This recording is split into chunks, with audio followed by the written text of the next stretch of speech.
Asya mənşəli salatımızı edirik. Kakos mənşəli bir salatımızdır. Tay salatı, kakosu gelir və bunu mangolu və yaxud da ananası, kakosu istənilən bir subtropik bitki ilə eləmək olar.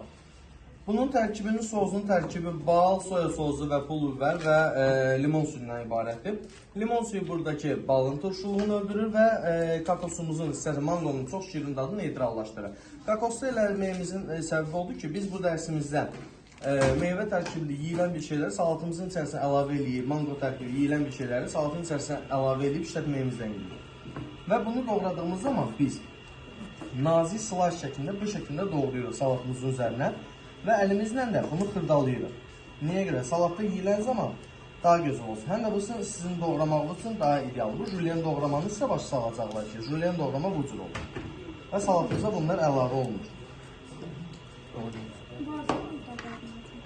Bunlar bu şəkildə nazik belə bir şəkildə doğranır.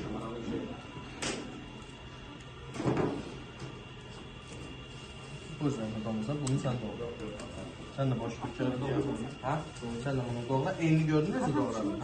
Onu gələcək. Çıxardığınız orada soğusunu təmiz edirsiniz, zəhmət olmasa. Onu verəcək. Doğrayıcı kubik qoyursunuz qaynamağa. Suyuna duz vurursunuz zəhmət olmasa.